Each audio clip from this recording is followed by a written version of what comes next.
তারপরে ফিরে আবার পকুলা দেখাইছি আপনার জুয়েল চারে আচ্ছা দেখাইয়া পরে 1 মাস খাইছে। এই বড়িটা খারাপ দেয়? এই বড়িটা আমার দিত খাইতাম। হ্যাঁ, এটা বেটে বড়ি, এটা খাওয়া যাবে না, এটা বিঠানাথাজন স্টেরয়েড।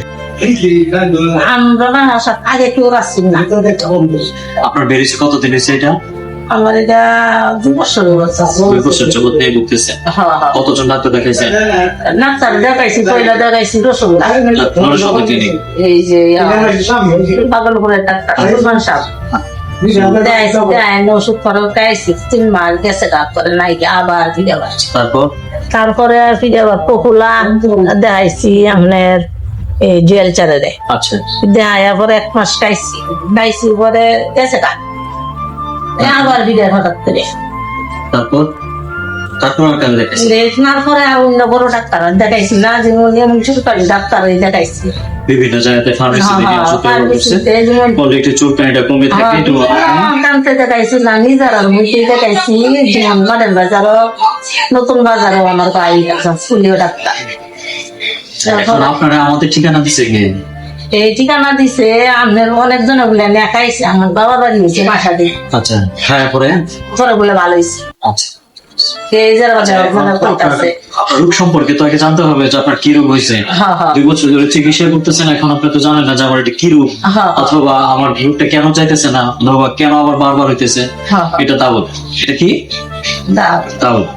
দাউদ একটা চর্মরোগ, ঠিক আছে? আপনার যেহেতু চামড়ার উপর না, আমার কথা শুনে জি জি জি জি মা, আমি দেখছি মা আপনার হাতেই পাতাটা কিসের? এই বড়িটা খারাপ দেয়? এই বড়িটা আমার দিত খাইতাম। হ্যাঁ, এটা বেটে বড়ি, এটা খাওয়া যাবে না, এটা বিঠানাথাজন স্টেরয়েড। এটা খেলে চুলকানিটা কমে থাকবে, কিন্তু এটা আস্তে আস্তে বাড়তে থাকবে, ঠিক আছে? এটা ভয়ঙ্কর ওষুধ, এগুলো খাওয়া যাবে না, এটা এর ভুল চিকিৎসা, বুঝতে পারছেন? আচ্ছা ভালো করছেন, এটা খাওয়া যাবে না, বেটে বা কোনো স্টেরয়েড জাতীয় ওষুধ খাওয়া যাবে না। আচ্ছা, দাউদের কিছু নিয়ম কারণ আছে, এটা মাইনা চলতে হবে, এক একজনের ক্ষেত্রে এক এক করে। আপনাদের বয়স যদি একটু বেশি হয়ে গেছে, শরীরে রোগ প্রতিরোধ ক্ষমতা কমে গেছে, রোগের বিরুদ্ধে শরীর ফাইট করে যুদ্ধ করে কুলায় উঠতে পারে না, এই জন্য বারবার হয়। আবার কিছু কিছু বিষয় আছে পরিবেশগত বিষয়। পরিবেশগত বিষয় তো বুঝেন, কোনো জায়গায় অনেক ঠান্ডা, অনেক অনেক গরম, গরমে এটা বাড়ে, হ্যাঁ ঘামলে তারপর বাড়ে। আচ্ছা, তারপর হচ্ছে যে সকল জায়গা ভাঁজ করা, কুচকির গুঁড়া, বগলের গুঁড়া, পেটে পিঠে বিভিন্ন ভাঁজ করা জায়গাতে ঘামে অতিরিক্ত ওইখান থেকে হয়, তার মানে ঘামানো যাবে না, ঠান্ডা পরিবেশে থাকতে হবে। প্রতিদিনের কাপড় প্রতিদিন গরম পানিতে ধুয়ে ব্যবহার করতে হবে মা, নাইলে ভালো হবে না, ঠিক আছে? আজকে হচ্ছে গরম পানিতে কাপড় ধুয়ে দুপুরে গোসলের পরে এটা শুকায় কালকে আবার এটা ব্যবহার করতে, ভিজা কাপড় পরা যাবে না, বুঝতে পারছেন? আচ্ছা, নখ দিয়ে চুলকাবেন না, নখ দিয়ে চুলকাবেন না। আর কিছু অ্যালার্জিতে খাবার আছে, এটা খাবেন না। বিছানা চাদর বালিশের কভার গরম পানিতে ধুইবেন। এখন ওষুধ দেওয়ার আগে আরেকটা বিষয় আছে, সেটা হচ্ছে আপনার এই চিকিৎসাটা একটু ধীরগতিক করতে হবে, অনেকদিন। কতদিন করতে হবে? আমরা বলি যে 1 মাস 14 দিন। কতদিন? 1 মাস 14 দিন।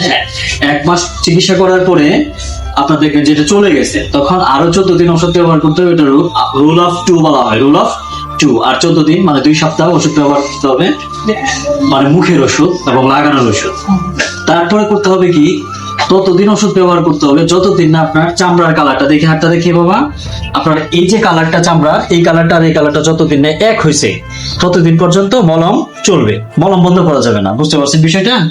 ধরেন 6 মাস, তাহলে 6 মাসে লাগাই যেতে হবে এখানে, ঠিক আছে? যেন এই চামড়ার কালার এই চামড়ার কালারের মতো হয়, একরকম হয়। আর বেটে বড়ি খাবেন না, ফার্মেসি থেকে কোনো ওষুধ, ভুলভাল ওষুধ কোনো ফার্মেসি থেকে দেখায় নেবেন, ঠিক আছে? আমরা ওষুধ দিচ্ছি, 15 দিন পরে আমার সাথে যোগাযোগ করবেন ইনশাআল্লাহ।